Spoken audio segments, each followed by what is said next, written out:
유럽연합이 반도체 지원 법안에 전격 합의하면서 전 세계적인 반도체 총력전이 한층 치열해질 전망입니다. 이런 가운데 SK하이닉스는 기밀 유출 우려로 논란이 되고 있는 미국 반도체 보조금을 신청했다고 공식적으로 밝혔습니다. 다음 주로 다가온 윤석열 대통령의 미국 국빈 방문을 통해 한미 양국 관계가 군사 안보 동맹을 넘어 첨단 기술 동맹으로 진화할 전망입니다. 이번 방문에는 20년 만에 처음으로 4개 그룹 총수와 6개 경제 단체장이 모두 참여하는 역대급 경제 사절단이 동행합니다.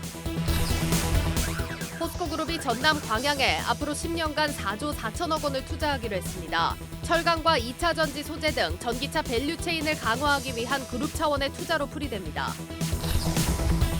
코스피 상장사들의 배당 총액이 1년 전보다 오히려 7% 감소한 것으로 나타났습니다. 주주 환원에 대한 목소리가 커졌지만 시가 배당률은 은행 정기예금 금리에도 미치지 못했습니다.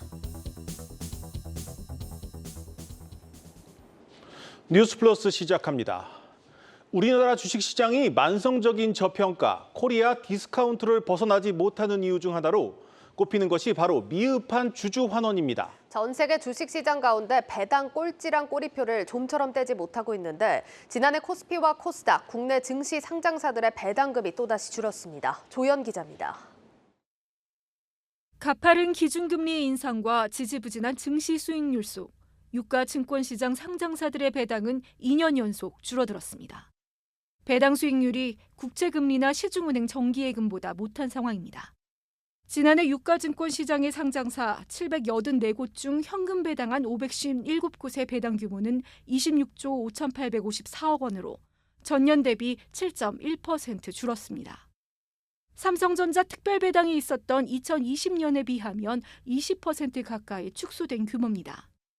유가증권시장 상장사들의 배당금이 줄어든 것은 최근 6년 중 모두 5번으로 배당 성량도 2019년 이후 가장 낮습니다.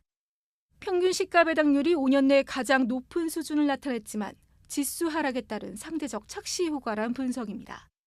코스닥 시장도 10년 만에 처음으로 배당금이 줄었습니다.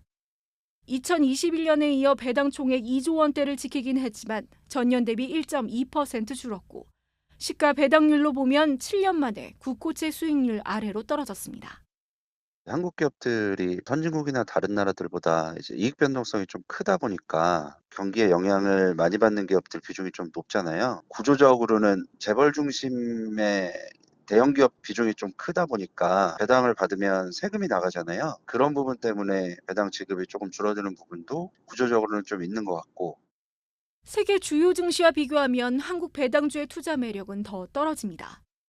지난 10년간 현금 배당과 자사주 매입 등 주주 환원 수주를 측정한 결과 한국은 45개국 중 43위, 최하위권을 나타냈습니다.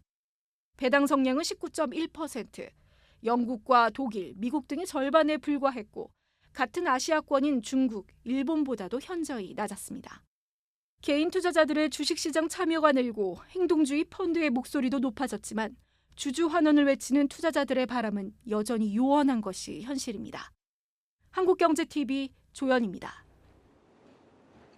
유럽연합 EU가 60조 원이 넘는 반도체 지원 법안에 전격 합의하면서 전 세계적인 반도체 전쟁 참전을 선언했습니다. 반도체 패권을 둘러싼 경쟁이 한층 치열해지고 있습니다. 이런 가운데 SK하이닉스가 기밀 유출 우려로 논란이 되고 있는 미국 반도체 보조금을 신청하겠다고 공식적으로 밝혔습니다. 정원우 기자입니다. 결국 SK하이닉스가 미국 반도체법 보조금 신청 방침을 공식화했습니다.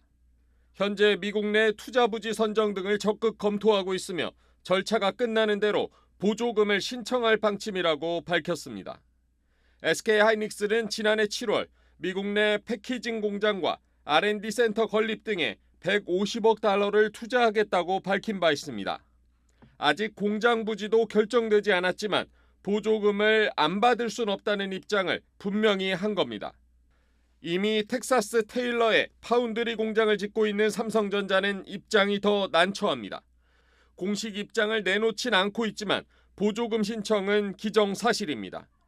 삼성전자의 투자 규모는 170억 달러, 우리 돈 22조 원 규모인데 보조금으로 3조 원 넘게 회수할 수 있을 것으로 추산돼 보조금 신청은 불가피한 선택입니다.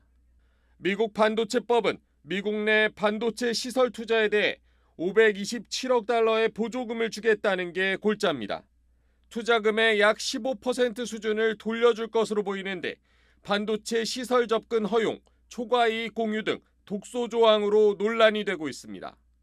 다음 주 한미 정상회담에 이재용 삼성전자 회장과 최태원 SK 회장이 동행하는 만큼 독소 조항 우려를 해소하는 것이 절실해졌습니다.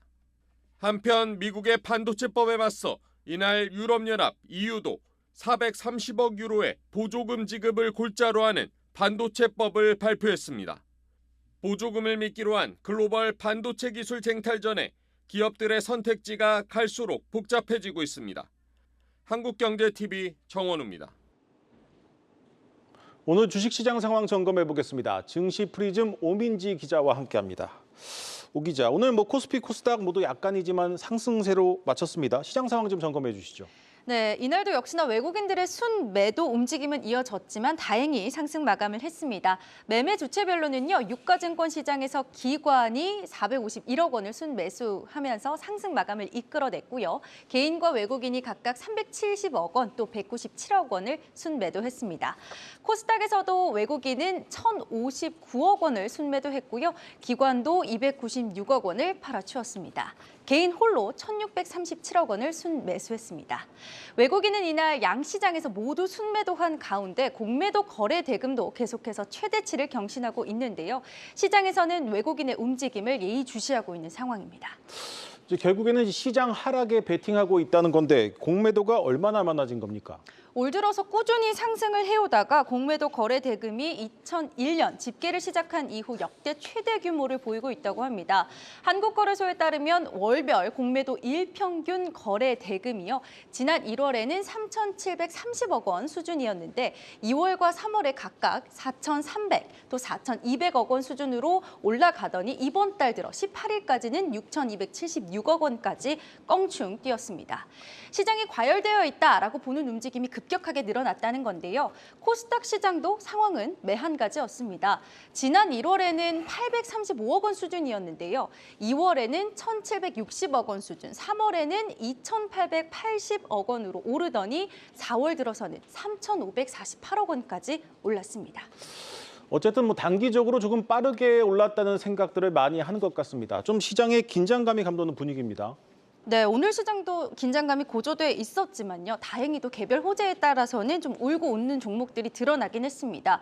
먼저는 MSCI 지수 편입과 관련해서 시장이 떠들썩했습니다. 다음 달에 있을 MSCI 지수 정기 발표를 앞두고 편입이 예상되는 종목들은 좀 주가 상승 흐름을 보이기도 했지만요. 좀 어렵겠다, 편출될 수 있겠다라는 전망이 나온 종목들은 또 하락하기도 했습니다.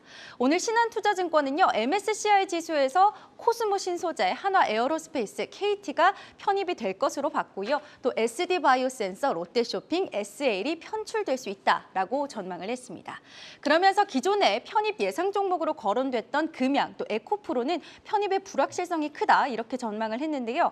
금양은 시가총액과 또 유동 시가총액이 기준에 못 미친다라는 점에서 편입이 어려울 수 있다라고 봤고요. 에코프로는 주가가 좀 과열되면서 편입이 힘들 수 있겠다 이렇게 내다봤습니다. 그렇다면 이제 MSCI 지수 편입 관련 종목들 오늘 주가는 좀 어떻게 움직였습니까?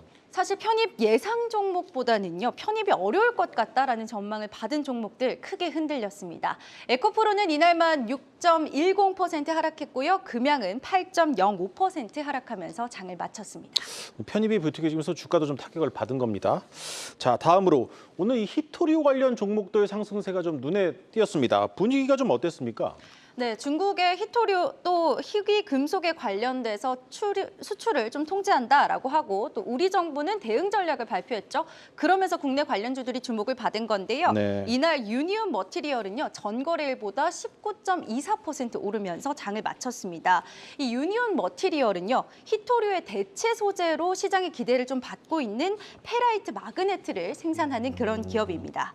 그러면서 이 유니온 머티리얼의 모회사인 유니온도요. 6.61% 상승하면서 오늘 거래를 마쳤습니다. 이 밖에 관련 기업으로 EG가 19.69% 오르기도 했고요. 동국 RNS도 9% 가까이 오르면서 강한 상승세를 보였습니다. 다른 종목도 한번 살펴보겠습니다. 어제 미국 보조금 이슈로 좀 주춤했던 현대차와 기아는 오늘 어땠습니까? 네, 현대차와 기아는요, 다행히도 전일 빠졌던 주가에서 좀 반등에 성공하는 모습이었습니다. 이날 현대차는 전거래일보다 1.15% 올랐고요, 기아는 3.26% 상승했습니다. 증권가에서는 이 미국의 보조금 제외 이슈는 사실 좀 예견된 일이었다라고 봤는데요. 그러면서 주가는 단기 조정에 그칠 것이라고 분석을 했습니다. 대신증권에서는 보조금 대상에서 제외되면서 물론 현재는 현지에서 가격 경쟁력에선 좀 아쉬울 수 있겠다라면서도 미국 현지 공장의 라인 전환으로 차후에는 충분히 대응이 가능할 것이라고 설명을 했습니다. 그러면서 KB증권에서는요, 현대차에 대한 투자 의견은 매수로 유지하고 목표 주가는 13.6% 상향한 25만 원으로 제시를 했는데요. 오늘 종가에 대비해서도 25% 가까이나 상승 여력이 있다라고 분석한 겁니다. 여기까지 듣겠습니다. 증시 프리즘 오민지 기자였습니다.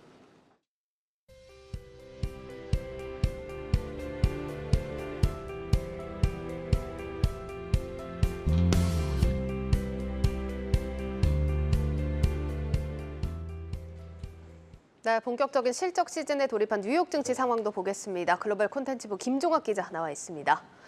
자, 김 기자, 고강도 긴축에 사실 은행업계 리스크까지 있었지만 대형 은행들에게는 오히려 좀 호재가 된 모습이죠. 네, 오히려 긴축으로 인해서 깜짝 실적들을 내고 있습니다. 예. JP모건 체이스, 웰스파고, 시티은행 그리고 이번에 뱅크 오브 아메리카까지 미국 4대 은행이 모두 시장 기대치를 뛰어넘는 그런 실적으로 좋은 성적을 내고 있습니다. 미국 연방준비제도가 고강도 금리 인상을 지속한 영향으로 예금과 대출 이자 차이가 크게 벌어지면서 예상보다 높은 이익을 낸 것으로 보여지는데 JP모건 체이스에 이어서 이제 소매금융이나 일반 개인 소비자가 많은 미국 2위 은행 뱅크 오브 아메리카가 공개한 실적을 보면 1분기 매출이 263억 9천만 달러로 월가 예상치보다 10억 달러, 우리 돈으로 1조 원 이상 더 많은 수익을 낸 것으로 보여집니다. 예. 또 은행의 핵심 순이익이라고 할 수 있는 예금과 이자 이런 지급 금액을 빼고 순이자를 따져봤을 때도 144억 달러, 주당 순이익이 0.94달러로 전년 대비 18% 증가하는 아주 기록적인 성과를 낸 것으로 시장에서 평가를 하고 있습니다. 네, 일단 최근에 은행 위기가 오히려 대형 은행들에게는 반사 이익을 안겼다 이런 분석이 나오고 있습니다. 뱅크 오브 아메리카도 마찬가지겠죠? 네, 지난달 실리콘밸리 은행 파산 이후에 그 지역 은행들의 예금들이 어디로 갔느냐가 관심사였는데 JP모건 체이스에는 많은 예금들이 들어온 것으로 확인이 됐죠. 네. 그런데 뱅크 오브 아메리카 같은 경우에는 이 예금 규모를 보면 이 석 달 사이에 소폭 감소한 것으로 오히려 나타납니다. 2% 정도 줄었고 전체적으로 개인이나 소상공인들의 여러 예금들은 늘어났지만 이 부분이 이제 JP모건과는 약간 비교가 되는 것으로 나타납니다. 네. 하지만 이런 상황에서도 순이익이 어떻게 늘었는지를 보면 올해 들어서 기준금리가 연준에서 0.5%포인트 인상을 하게 되면서 이에 따른 예대 마진이 상당히 늘어난 것으로 파악이 되고 있고요. 예. 표를 보시면 미국은행의 지난 5년간 대출 추이를 보여주는 그래프가 준비가 되어 있습니다. 예. 현재 미국의 예금 은행 전국 평균 금리가 지금 가장 하단보다 낮은 0.35% 정도가 되는데 네. 이게 지금 작년부터 꾸준히 금리가 올라가면서 대출 금리가 연 8%까지 찍고 있거든요. 이렇다 보니까 아무래도 이 팬데믹 이전에도 한 5% 정도 이제 대출 이자를 받던 미국 은행들이 그 2배 이상의 대출 이자를 수익을 추구하면서 상당히 이익을 낼 수밖에 없는 환경이다. 이런 것들이 데이터로 드러나고 있습니다. 알겠습니다. 자, 일단은 뭐 환호할 만한 성적이긴 한데 경영진들은 또 벌써 내년을 준비하는 것 같습니다. 같은 날 대규모 해고 발표도 나왔죠. 네, 이날 뱅크 오브 아메리카 CEO인 브라이언 모이니안의 발언도 좀 주목할 만한데 대규모 인력 채용 이후에 이제 상반기 중에 4천 명 정도를 감원하겠다 네네. 이런 계획을 지금 공개를 했습니다. 이에 대해서 뭐 사업 둔화를 대비해서 뭐 이렇게 인력을 확 줄이려는 것이 아니라 팬데믹 기간에 많이 늘렸기 때문에 이에 따른 불가피한 조정이다라고 해명을 하고 있습니다. 그 말처럼 뱅크 오브 아메리카는 지금 1분기 기준으로 21만 7천 명 정도가 근무를 하고 있는 상황인데 네. 이게 지난 2, 3년간의 이제 위기 극복을 위해서 좀 많이 늘렸던 부분이 있는 것이고 또 이번에 이제 감원을 비롯해서 또 경기 침체를 대비한 9천억 달러 규모의 예비비를 확충을 하는 여러 조치들을 하면서 이후 이제 은행 위기를 조금 더 대비해 나가는 그런 움직임을 보여주겠다라는 게 브라이언 CEO의 얘기입니다. 알겠습니다. 자, 두 번째 키워드로 좀 넘어가 보도록 하겠습니다. 자, 두 번째 키워드 보시면 어떤 게 나올까요? 애플 고맙다 골드만입니다. 애플과 골드만이 손잡았다 이런 소식 전해드렸는데 네. 이게 뭐 애플만 좋은 일 한 거 아니냐 이렇게 네. 시장에서 사실 좀 불신하는 의견들이 좀 나오고 있는 것 같아요. 네, 방금 전해드린 은행들의 실적과 다르게 골드만삭스 같은 경우에는 우리나라로 치면 증권사에 가까운 투자은행 성격의 예. 회사다 보니까 아무래도 그동안에 금리 인상으로 인한 수익을 좀 덜 누린 것 아니냐 이런 평가들이 나오고 있습니다. 네. 또 찰스 슈왑 같은 이런 대형 증권사도 추후에 지금 어느 정도 금액 이탈이 예금자 이탈이 아주 크진 않았지만 위기 신호가 좀 나타날 수 있기 때문에 골드만도 이 부분에 있어서는 시장에 상당한 실망감을 안겨준 것으로 보여집니다. 다른 은행들과 구조가 얼마나 다르길래 이렇게 실적도 거꾸로 간 건가요? 골드만삭스의 실적 보고서를 조금 살펴볼 필요가 있는데 지금 보면 이제 주당 순이익이 8.79달러로 시장 기대치는 확실히 뛰어넘었고 예. 또 순이익 같은 경우에도 32억 3천만 달러 상당히 이제 똑같은 증가폭을 기록을 했습니다. 네. 하지만 기대치를 넘었을 뿐 이 부분에 있어서는 소매은행과 상당히 좀 부진한 실적을 냈다라는 평가를 받고 있습니다. 중소은행에서 빠져나온 예금을 흡수하는 데도 한계가 있었고 금리가 오르는 과정에서 이제 투자 금융 부문에서 26%나 이제 손해를 보는 그런 매출 감소가 일어나는 그런 부정적인 영향 때문입니다. 또 우리나라 증권 시장하고 좀 비교를 해보자면 우리나라도 대규모 이제 기업 공개가 사라지는 그런 상황이 벌어지고 있잖아요. 예. 이런 시장에서 리더격인 골드만삭스 같은 경우에도 그런 뭐 추가적인 수익이 좀 사라지고 채권 거래에서도 매출이 17%나 감소를 하면서 불가피하게 타격을 입은 것으로 보여집니다.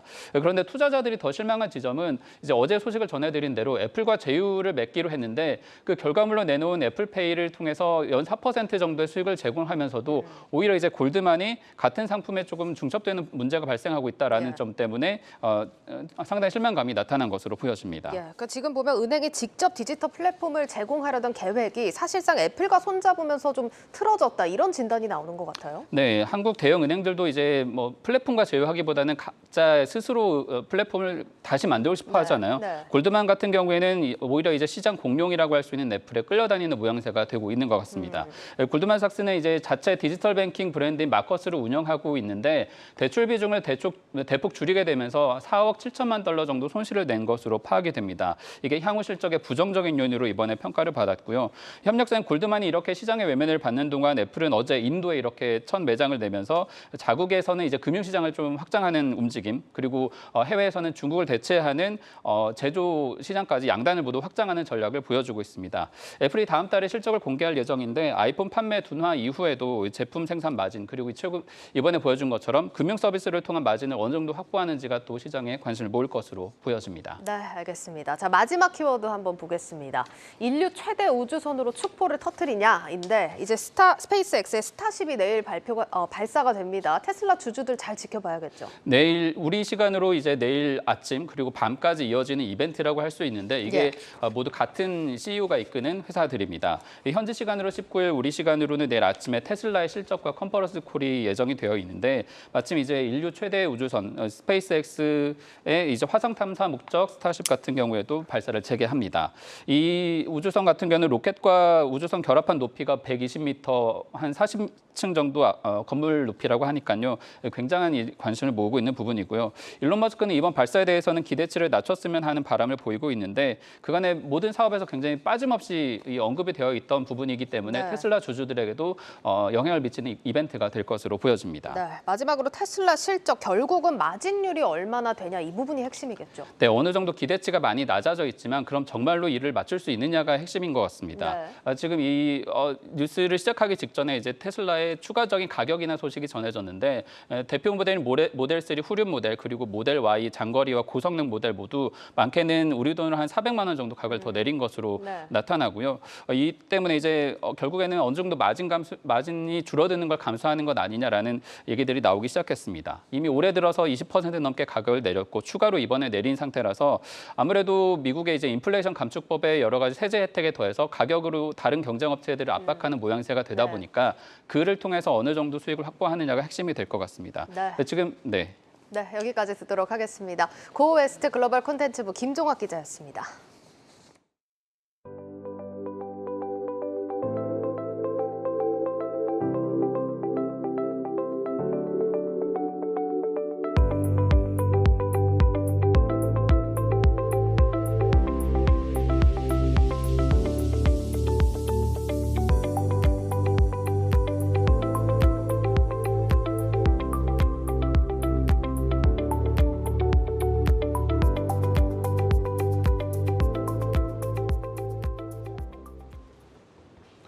다음 주 윤석열 대통령의 미국 순방에 4대 그룹 총수를 포함해 무려 122명의 기업인들이 경제사절단으로 참여합니다. 정부는 이번 방문을 통해 공급망과 첨단 과학기술 협력, 수출 확대와 투자 유치에 있어서 성과를 기대하고 있습니다. 임동진 기자의 보도입니다.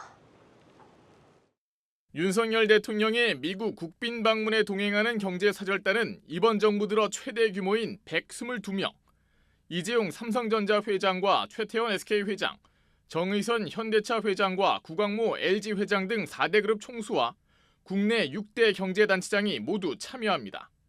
반도체와 항공우주, 바이오, 로봇 등 첨단 산업 분야 기업들이 대거 포함됐습니다. 이번 순방 중 윤 대통령이 참석하는 경제 일정은 총 7개로 공급망과 첨단 과학기술 협력, 세일즈 외교를 통한 수출 확대와 투자 유치에 초점이 맞춰져 있습니다.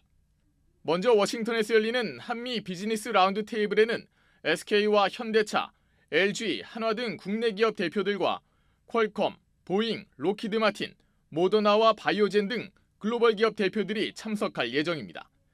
또한 양국 170여 개 기업이 참석하는 한미 첨단 산업 포럼도 진행되는데 2개의 대규모 기업 참여 행사를 통해 미래 첨단 산업 공급망 안정과 과학기술 협력 강화 방안이 논의될 전망입니다. 이어 윤 대통령은 나사 고다드 우주센터를 방문해 경남 사천에 설립을 추진 중인 우주항공청과 협력체계 구축을 추진하고 CJ, 왓챠 등 국내 대표 문화 콘텐츠 기업과 파라마운트, 월트 디즈니 등 글로벌 콘텐츠 기업들을 만나 양국 간 협력 모델 창출과 투자 등에 대해 의견을 나눕니다. 이후 세계 최고 수준의 바이오 클러스터가 있는 보스턴으로 이동한 윤 대통령은 MIT를 방문해 석학들과 대화를 갖고 하버드 대학교에서 연설을 할 계획입니다. 아울러 바이오와 디지털, IT 분야 기업과 학계, 금융기관 관계자들이 모여 혁신 생태계 구축을 위한 협력을 논의하는 한미 클러스터 라운드 테이블도 마련돼 있습니다. 최상목 경제수석은 이번 순방 경제 외교의 의미에 대해 첨단 기술 동맹의 강화라면서 양국 기업과 기관 간 협력을 공고히 하기 위한 수십여 건의 MOU 체결이 추진되고 있다고 설명했습니다. 또한 최근 논란이 되고 있는 반도체 지원법과 인플레이션 감축법에 대해서는 큰 틀의 포괄적 협력 방안에 대해 필요하다면 정상 간 논의가 있을 것이라고 말했습니다. 한국경제TV 임동진입니다.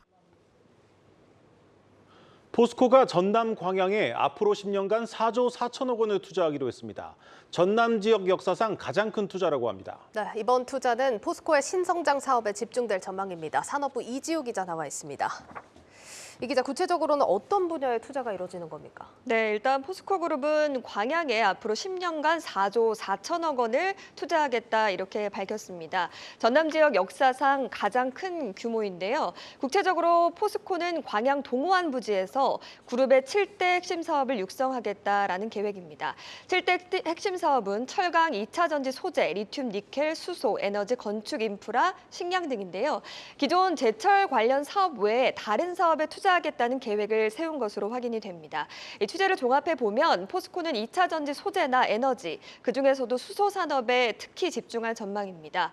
포스코는 지난해 2차 전지 핵심 소재사로의 도약을 선포한 바 있습니다.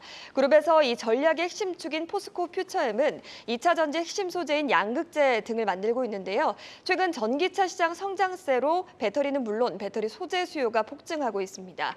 현재 포스코 퓨처엠은 광양의 양극재 공장 1개소를 운영 중인데 앞으로 동호안의 추가 증설 가능성이 점쳐집니다. 실제로 오늘 한덕수 국무총리의 광양 방문 일정에 포스코 퓨처엠도 동참한 것으로 알려집니다. 이번 투자의 핵심이 이제 2차 전지 소재 육성으로 보이는데 이 투자하는 곳이 광양에서도 이 동호안이라는 곳입니다. 이게 어떤 곳입니까? 네, 일단 앞서 잠깐 말씀을 드렸지만 한덕수 국무총리가 오늘 포스코의 광양제철소와 동호안 부지를 방문했습니다. 광양제철소 동쪽 해상에 위치한 동호안은 바다로부터 제철소 부지 침식을 막기 위해서 설치한 공작물인데요. 포스코그룹은 지난 1989년부터 광양제철소 설비 확장 등을 위해서 제철소와 또 동호안 사이에 바다를 매립하고 있었습니다. 2050년까지 230만 평을 개발할 예정인데 포스코그룹은 이곳에서 신사업을 하기를 좀 원하고 있었습니다. 그런데 산업 입지 및 개발에 관한 법률 시행 영상, 제철 관련 업종만 들어올 수 있게 돼 있고요. 포스코는 오늘 이 자리에서 신사업 육성을 위해서 정부 차원에서 좀 규제를 풀어달라 이런 의견을 제시했고요. 한덕수 국무총리 역시 상반기 중에 입법 예고를 완료해서 법령 개정을 실행하겠다 이렇게 화답했습니다. 사실상 뭐 규제를 풀겠다 이렇게 예고한 셈입니다. 예, 그러니까 정부에서는 규제를 풀어서 투자를 돕겠다라는 건데 네. 그렇게 되면 어떤 신사업이 가능해지는 겁니까? 네, 현재 포스코가 광양에서 진행하고 있거나 또 추진 중인 사업들 한번 같이 살펴보겠습니다. 일단 포스코가 제철소를 운영하고 있고요. 포스코 퓨처엠이 세계 최대인 연산 9만 톤 규모의 양극재 공장 1개소를 운영하고 있습니다. 양극재 공장 안에는 전구체 공장도 있는데 현재 5천 톤 수준에서 향후 5만 톤 수준까지 증설할 예정입니다.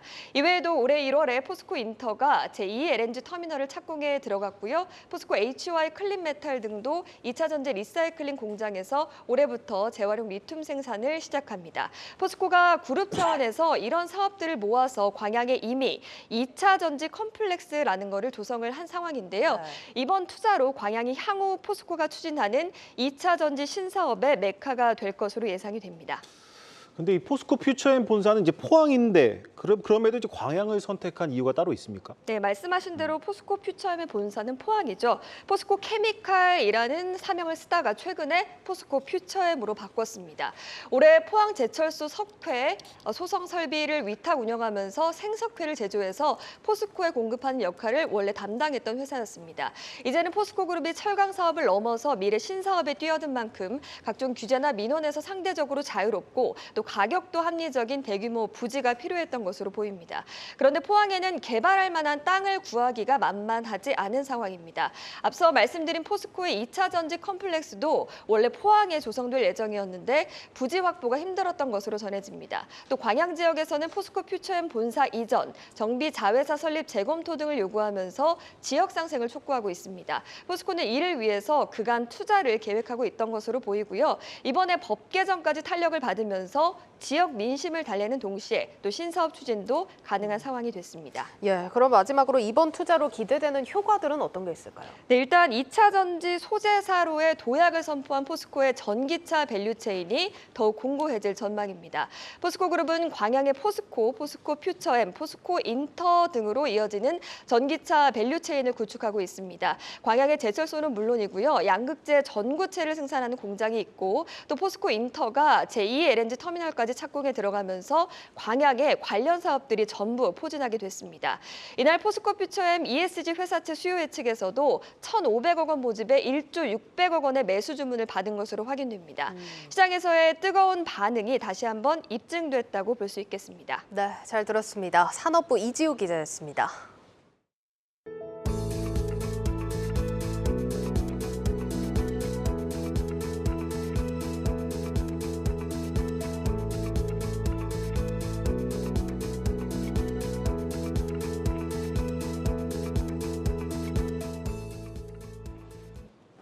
실리콘밸리 은행 파산과 크레딧 스위스 사태가 발생한 지 어느덧 한 달이 지났습니다. 어느 정도 안정을 찾았다는 분석이 나오고 있지만 어디선가 또 다른 뉴스가 터져나올 것 같은 불안감은 여전합니다. 오늘 국회에서 글로벌 은행 위기가 현재 어느 단계를 지나고 있고 우리나라 금융회사들은 안전한지를 두고 토론회가 열렸는데 현장을 취재한 경제부 서형교 기자와 자세한 얘기 나눠보겠습니다. 예, 서 기자, 최근에는 큰 불안은 잦아든 것 같은 모습인데 전문가들은 어떻게 보고 있을까요? 네, 전문가들도 SVB 파산에서 시작한 은행 위기가 어느 정도 진정 국면에 접어들었다고 보고 있습니다. 네. 미국 금융당국의 빠른 대처로 은행 위기가 큰 불로 확산되는 것은 막았다는 평가인데요. 특히 지난주 시작한 미국 은행들의 1분기 실적 발표가 안도감을 더했습니다. 지난 14일에 1분기 실적을 발표한 JP모건, 시티그룹, 웰스파고 모두 주당 순이익 기준으로 어닝 서프라이즈를 기록한 건데요. 어제 실적을 발표한 뱅크 오브 아메리카도 1분기 주당 순이익이 0.94달러로 컨센서스를 웃돌았습니다. 네. 이 같은 실적 개선에 힘입어 뱅크 오브 아메리카 주가도 최근 한 달 동안 10% 넘게 오른 상황입니다. 예. 이게 전문가들 얘기 아까 이제 들어보면 큰 불로 확산되는 건 막았다 이렇게 표현을 하던데 어느 정도 진정은 됐다고 하더라도 여전히 끝났다고 보기는 어렵다라는 얘기겠죠? 네, 그렇습니다. 전문가들도 여전히 위험 요소가 남아있다라고 보고 있는데요. 예. 한국은행은 지난주 보고서에서 미국 상업용 부동산 시장 부진으로 SVB 사태가 재현될 수 있다라고 지적을 했습니다. 작년 4분기 기준 미국 대도시 사무실의 공실률이 18.7%로 역대 최대로 치솟았는데요. 상업용 부동산 관련 대출에서 중소형 은행의 비중이 높은 점을 감안하면 대출 부실이 심화됐을 때 중소형 은행이 파산할 수도 있다는 지적입니다. 실제로 증권가에서도 2, 3분기 경기 위축 국면에서 상업용 부동산 대출의 추가적인 부실이 우려된다는 지적이 나오고 있습니다. 한마디로 아직은 은행 위기의 결말을 예단하기 어렵다는 평가입니다. 그렇다면 이제 우리나라 얘기로 한번 들어가 보겠습니다. 이 금융당국에서는 실리콘밸리 은행, 우리나라 은행과 사업 구조가 다르다 이렇게 강조하고 있는데 전문가들은 좀 어떻게 평가하고 있습니까? 네, 전문가들은 모두 국내 은행에서 문제가 발생할 가능성은 낮다라고 보고 있습니다. SVB가 파산한 결정적인 원인으로는 만기가 긴 국채에 지나치게 많이 투자한 점이 꼽히는데요. SVB가 보유 자산의 절반 이상을 채권에 투자한 것과 달리 국내 시중은행의 경우에는 보유 자산의 절반 이상이 대출입니다. 즉 금리 상승기에 채권 평가 손실이 불어났던 SVB와 달리 국내 은행의 안정성은 높다는 건데요. 하지만 전문가들은 시중은행이 아닌 다른 금융회사에서 문제가 발생할 수 있다고 지적했습니다. 증권사와 저축은행, 일부 인터넷은행 등은 SVB처럼 보유 자산의 상당 부분을 채권이나 부동산으로 보유하고 있어서인데요. 토론 발제자인 전성인 교수가 오늘 부실 금융회사의 특징을 구체적으로 정리했습니다. 여기에 해당하는 회사들은 SVB와 유사한 구조를 갖고 있어 좀 더 위험이 크다는 분석인데요. 시장에서는 특히 부동산 PF 대출 비중이 높은 저축은행과 상호금융, 그리고 증권사들의 위기 가능성을 지적하고 있습니다. 예를 들어 새마을금고의 경우 금융당국의 직접적인 감독을 받지 않고 행정안전부가 관리 감독을 하거든요. 또 부동산 PF 대출 연체율이 지난해 말 기준으로 3.59%입니다. 상호금융권 평균의 2배에 달하는 상태인데요. 예. 금융당국 역시 이 같은 상황을 인지하고 있습니다.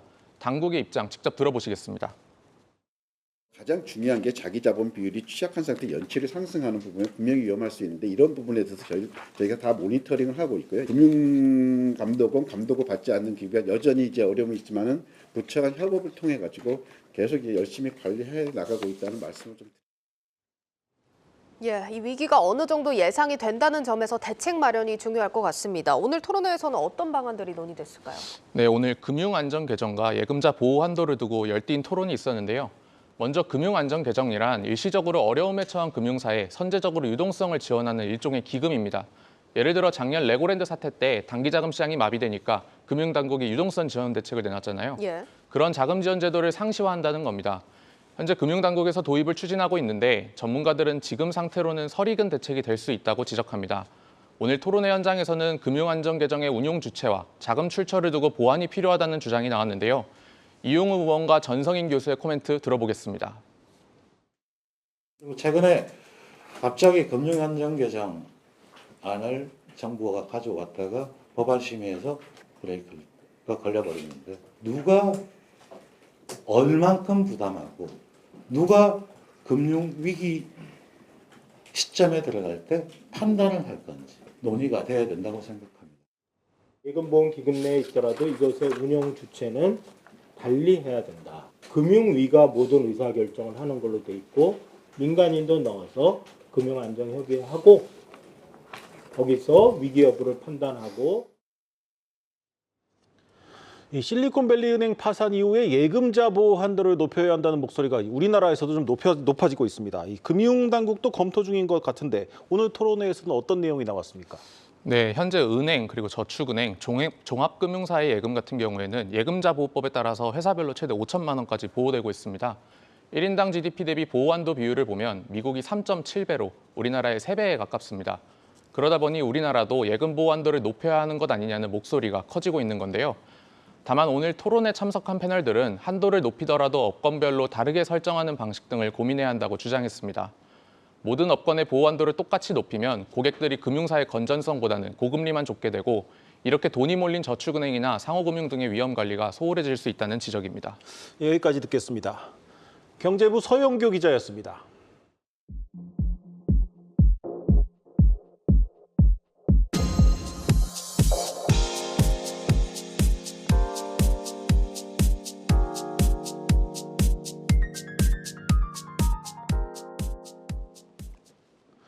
전 세계적으로 게임을 하면서 돈을 버는 플레이 투 원 게임이 각광을 받고 있는데 국내에서는 규제에 막혀서 게임을 출시조차 못하고 있습니다. 오늘 넷마블이 국민 게임으로 불렸던 모두의 마블 후속작을 내놨는데 우리나라를 빼고 해외에서만 출시됐습니다. 자세한 내용 산업부 박혜린 기자와 얘기 나눠보겠습니다.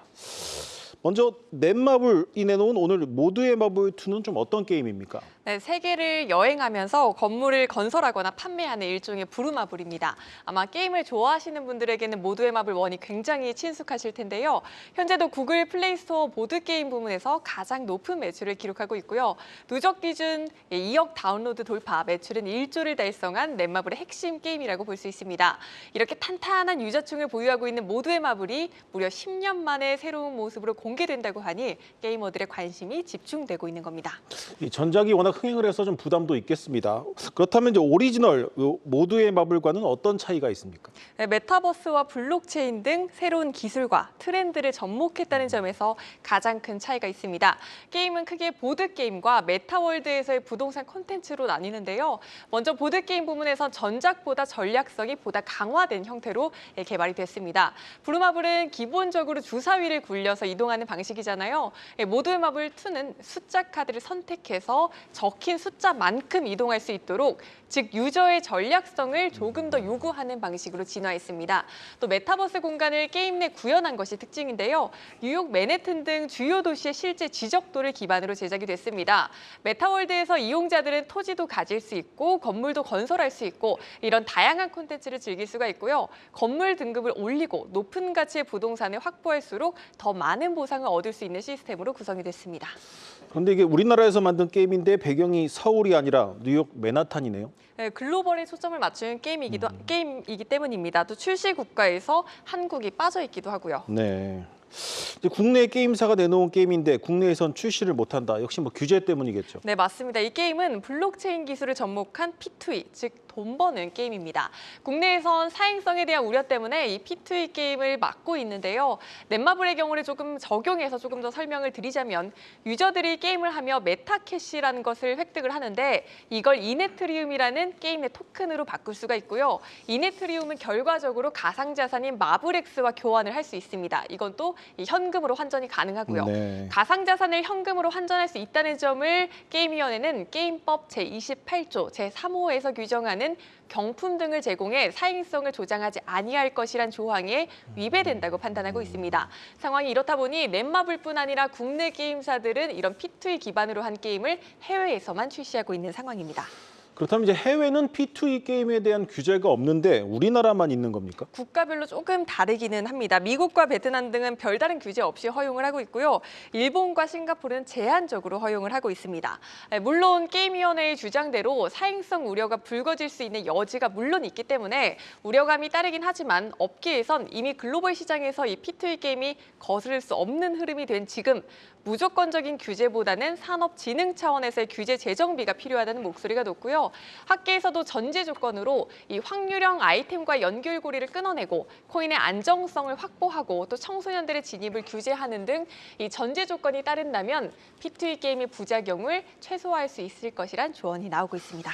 국내 유저들은 조금 아쉽겠습니다. 오늘 자정에 공개되죠. 이 시장에서는 이제 모두의 마블 2가 좀 흥행할 것이라고 전망하고 있습니까? 네, 회사 측에서 이 사전 예약 건수 등을 공개하지 않아서 직접적으로 해외 유저들의 반응을 아직은 알 수 없지만요. 일단 주가에는 기대감이 담겨 있는 것으로 풀이해 볼 수 있겠습니다. 한 달간 기관 중심으로 매수세가 이어지며 넷마블의 주가 약 16%가량 올랐습니다. 이 기간 게임주들이 전반적으로 양호한 흐름 보인 것 아니냐라고 지적을 하실 수 있는데, 게임주들의 주가를 한데 담은 KRX 게임 K 뉴딜 지수의 흐름과 비교해보면 게임주 중에서도 넷마블의 주가 상승세 굉장히 두드러졌다는 것 확인하실 수 있습니다. 네. 그렇다면 주가는 일단 반응을 했는데 뭐 결국 실적이 뒷받침해야 될 텐데 넷마블의 실적은 좀 어떻습니까? 네, 먼저 증권가에서 예상하는 넷마블의 1분기 실적 추정치 보여드리겠습니다.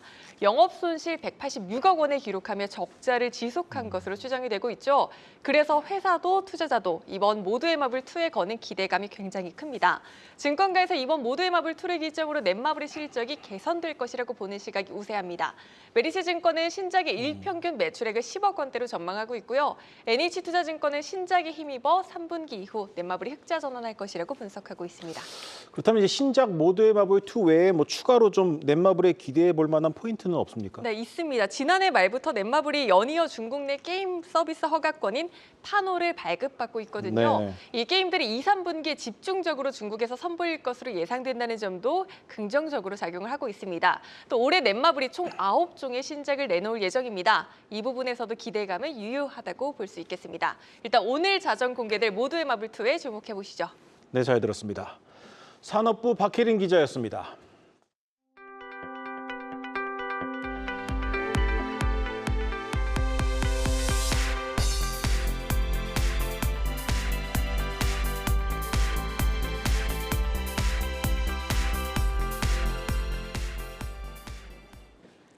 삼성전자가 투자자들의 회사에 대한 다양한 정보를 제공하는 IR팀을 서울에서 수원 본사로 옮기기로 했습니다.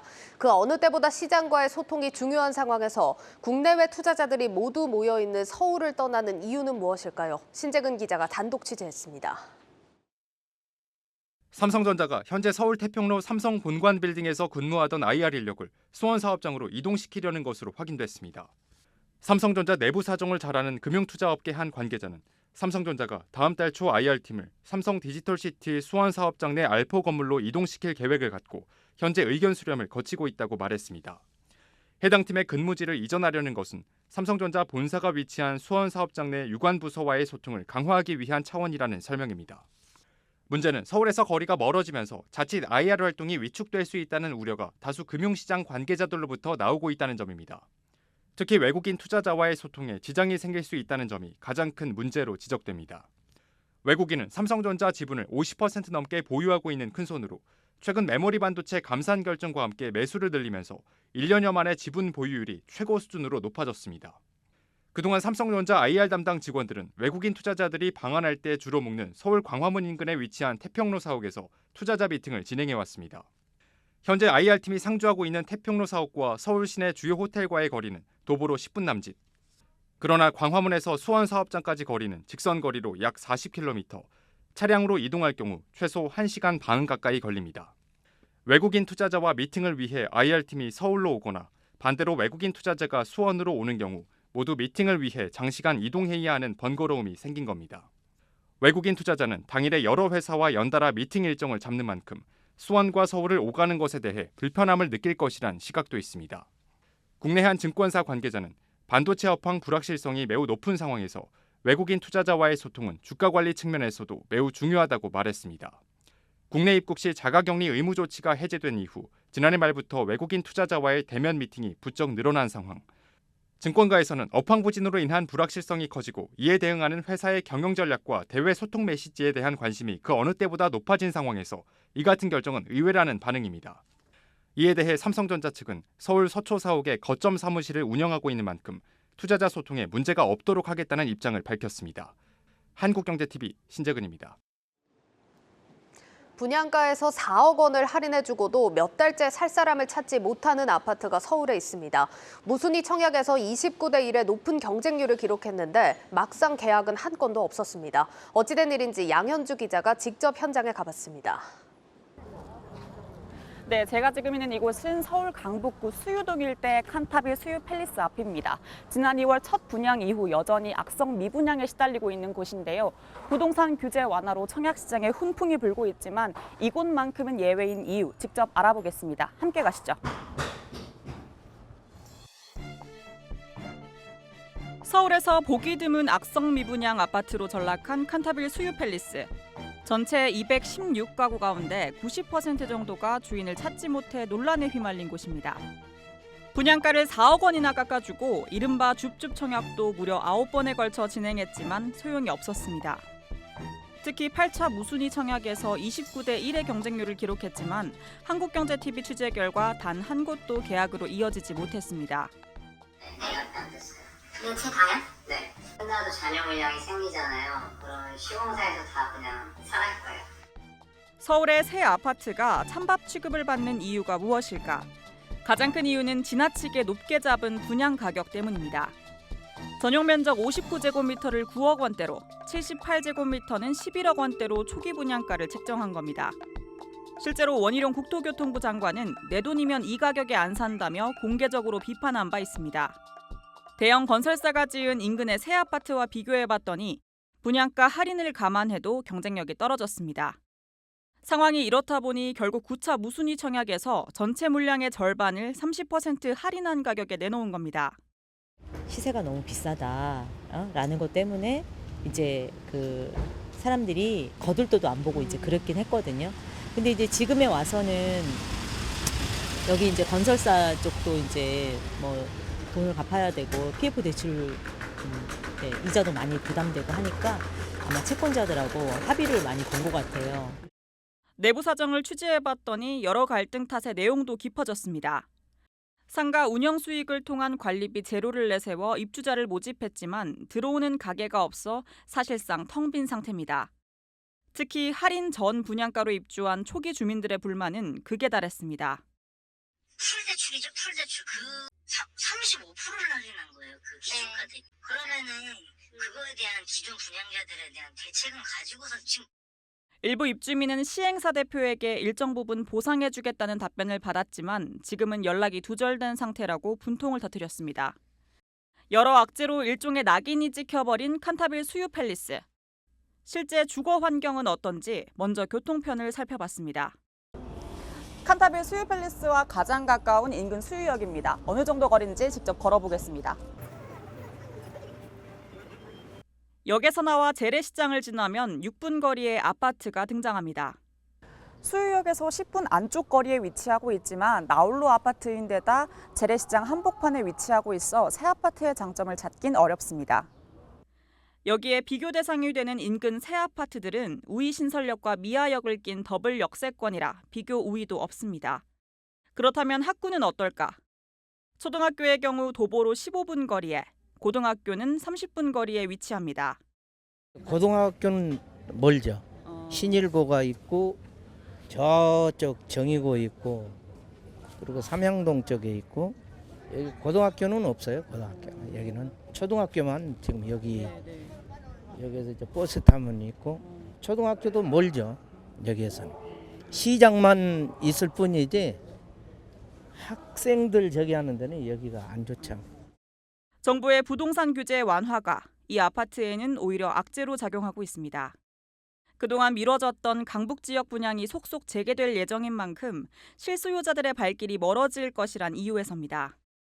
강북에서는 재개발 사업이 활발하게 진행되면서 앞으로 분양 물량이 대기하고 있는 데다가 소비자들의 눈높이가 많이 높아지면서 인기 지역만 몰리는 초양극화 양상이 분양 시장에서도 나타나고 있습니다. 각종 논란에 휘말리며 말도 많고 탈도 많은 칸타빌 수유 팰리스. 이른바 배짱 분양으로 진행된 서울의 새 아파트가 더 이상 흥행의 보증 수표가 아니라는 점을 여실히 보여준 겁니다. 한국경제TV 양현주입니다. 국내 최대 정보통신기술 전시회인 월드 IT쇼 2023이 개막했습니다. 로봇과 자율주행, 도심 항공 모빌리티 등 혁신 기술들이 총출동한 가운데 가장 관심을 끈 것은 역시나 인공지능이었습니다. 이서우 기자가 현장에 다녀왔습니다. 전시관을 가득 채운 대형 조형물은 SK텔레콤의 AI 서비스인 에이닷을 나타내는 캐릭터입니다.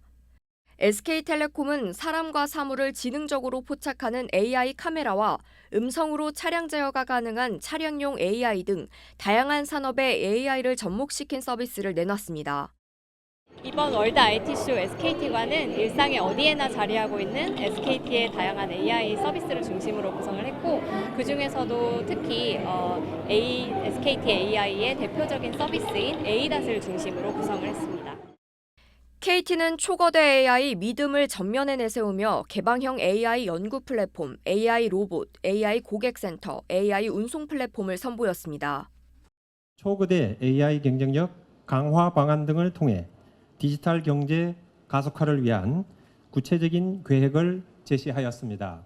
올해 총 1조 4,308억 원의 연구개발 자금을 투자하는 등 삼성전자는 갤럭시 S23 시리즈를 게이밍 등으로 직접 체험해 볼 수 있는 공간을 조성했고 LG전자는 시그니처 올레드M과 클로이 서브봇 신제품을 처음으로 공개했습니다. 현대자동차는 이달 출시한 디올 6코나 일렉트릭을 전시했는데 이종호 과기정통부 장관이 직접 차량에 탑승하면서 이목을 끌었습니다. 팬데믹 이후 처음 재개된 전시회인 만큼 여러 기업의 신제품이 대거 전시되며 첫날임에도 불구하고 많은 인파가 몰렸습니다. 앞서 열린 우수 ICT 기업 시상식에선 대상인 대통령상은 삼성전자가 개발한 세계 최초 2억 화소 시모스 이미지 센서 기술이 수상했습니다. 한국전자통신연구원이 개발한 AI 기반 동시통역 기술 제로 UI는 한국경제신문 사장상을 받기도 했습니다. 2023 월드 IT쇼는 세계의 일상을 바꾸는 K-디지털이라는 주제로 9개국의 465개 기업이 참여했습니다. 특히 정보통신기술 관련 유망 스타트업에 대한 투자 유치를 지원하는 밍글링존이 올해 처음 마련돼 업계의 눈길을 끌었습니다. 한국경제TV 이서우입니다.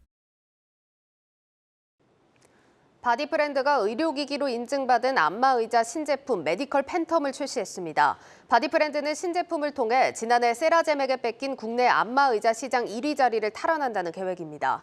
지성규 대표이사는 글로벌 경제 위기로 소비 심리가 위축된 가운데서도 최근 5년간 1,000억 원을 연구 개발에 투자했다며 차별화된 기술력을 기반으로 앞으로 다양한 제품을 선보일 계획이라고 말했습니다.